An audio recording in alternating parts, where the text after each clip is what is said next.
Un homme marié supposé fidèle est stupéfait lorsqu'il reconnaît la mère du futur marié de sa fille à son mariage. Leslie West était une enfant unique, et elle n'avait pas honte d'admettre qu'elle était la petite fille à son papa. Son père, Donald West, avait gâté Leslie, et tous deux avaient toujours été particulièrement proches. Lorsque Leslie amène son fiancé à la maison pour rencontrer ses parents, elle est ravie que David et Donald deviennent instantanément les meilleurs amis du monde.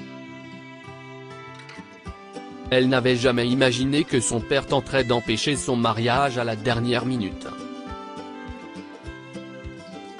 Après l'université, Leslie s'est vue offrir un emploi à New York, loin de ses parents et de sa maison de Portland, dans l'Oregon. La distance de près de 5000 km rendait les retours à la maison de Leslie rares. Lorsque Leslie a annoncé ses projets de mariage, 5 ans après que David et elle aient emménagé ensemble, ses parents ont essayé de la persuader d'organiser la cérémonie dans l'Oregon, mais elle a refusé. David a 6 frères et sœurs, tous mariés et pères de famille, souligne Leslie. À part mamie, notre famille se résume à nous 3. Il sera plus facile pour nous de prendre l'avion pour New York, et puis, vous avez besoin d'une pause. Les West avaient donc réservé leur vol de façon à arriver tôt le matin de la veille du mariage, avec suffisamment de temps pour s'installer et rencontrer la famille de David lors du dîner de répétition. Mais comme on dit, les plans les mieux conçus des souris et des hommes tournent souvent mal, et le résultat a été un désastre au-delà de tout ce qu'il aurait pu imaginer. Alors que l'avion des West se préparait à décoller, un oiseau a heurté l'un des moteurs et le vol a été interrompu. Cela signifie que non seulement ils ont manqué le dîner de répétition, mais que le prochain vol qu'ils ont pu trouver pour New York les a amenés quelques minutes avant le début du mariage. Donald, sa femme Kate et sa mère Diane sont extrêmement nerveux lorsque l'avion atterrit à Kennedy. Les 2 femmes s'étaient habillées dans la salle de bain exiguë de l'avion, et avaient fait de leur mieux pour se coiffer et se maquiller.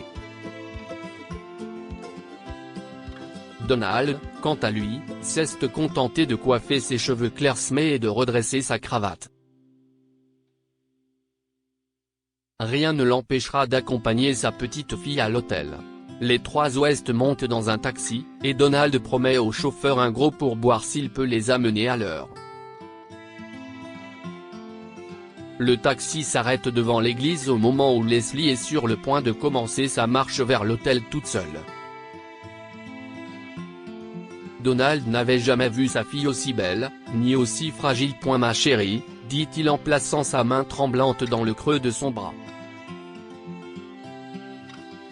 Donnons au reste de ta merveilleuse vie un merveilleux départ. Les premières notes de la marche nuptiale ont retenti et le père et la fille ont franchi le seuil de l'église. Merci, papa, chuchote Leslie. J'avais tellement peur d'être ici toute seule. Ma chérie, même si nous n'avions pas réussi, tu ne serais jamais seule, dit Donald. David t'adore et si est un homme bon. Je suis désolé que tu n'aies pas pu rencontrer sa famille hier, papa, a dit Leslie. Tu vas les adorer. Une jolie fille a fait un signe timide à Leslie et elle a dit, si est Bess, la sœur de David, et sa fille, et Frank, le frère de David.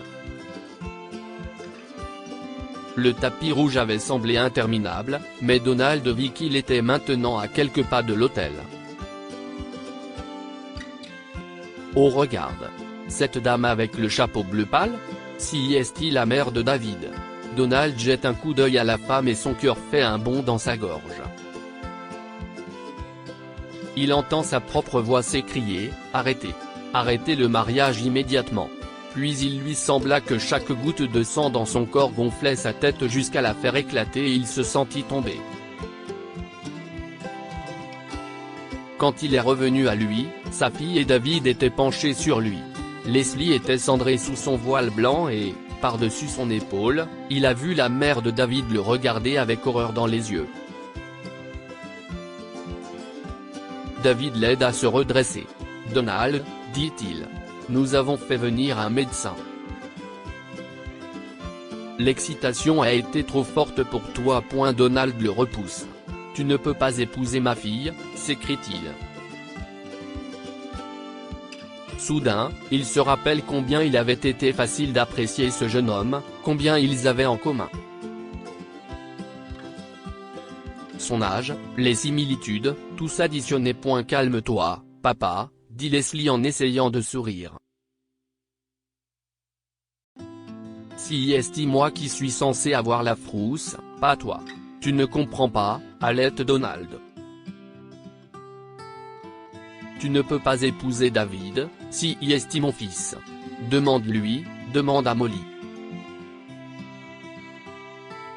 Et Donald pointe un doigt accusateur vers la mère de David.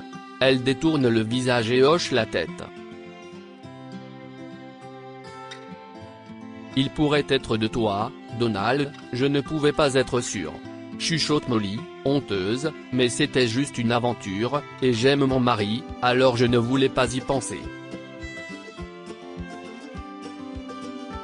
Leslie se balançait sur ses pieds, et David a glissé un bras de soutien autour d'elle. « Comment as-tu pu, papa ?» s'écrie-t-elle amèrement, « Qu'est-ce ce que tu nous as fait? Je suis enceinte. » « Attends, Leslie, » dit David calmement.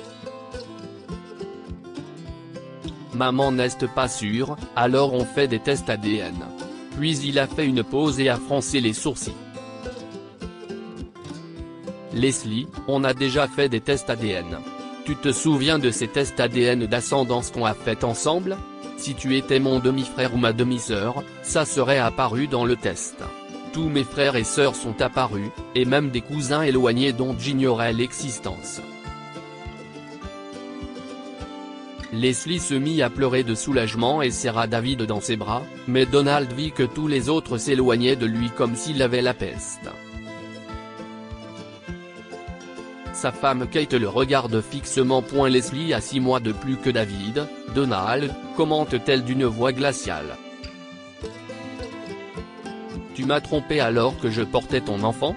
Donald baisse la tête de honte et ne répond pas. Il voit Molly se faire envoyer par son mari, qui a l'air furieux. Après une brève discussion avec le prêtre, le mariage est reporté au lendemain, seuls les amis les plus proches et la famille étant présents. Quant au père de Leslie et à la mère de David, ils ont trop honte pour y assister et ont beaucoup d'explications à donner à leurs conjoints. Quelques heures de plaisir irresponsable avaient presque ruiné la vie de leurs enfants. Que pouvons-nous apprendre de cette histoire? Les mauvaises actions reviennent toujours vous hanter quand vous vous y attendez le moins. Donald n'aurait jamais imaginé qu'il avait eu une liaison avec la mère du fiancé de sa fille, et que tout cela se saurait. Les conséquences de nos décisions affectent les personnes qui nous entourent. Nous ne vivons pas dans une bulle, nos actions ont un impact sur la vie des personnes qui nous aiment, alors nous devrions toujours réfléchir à 2 fois avant d'agir.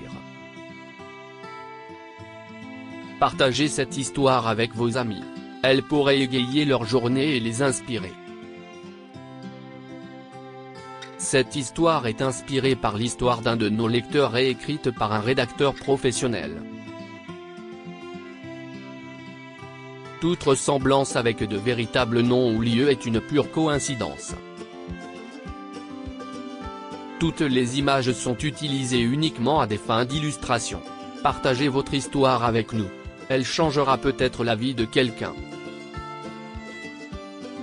Si vous souhaitez partager votre histoire, envoyez-nous un mail à info@amomama. Si vous avez aimé cette histoire, découvrez celle d'un homme riche qui chasse une pauvre fille de son manoir jusqu'à ce qu'il reconnaisse la photo qu'elle tenait dans sa main.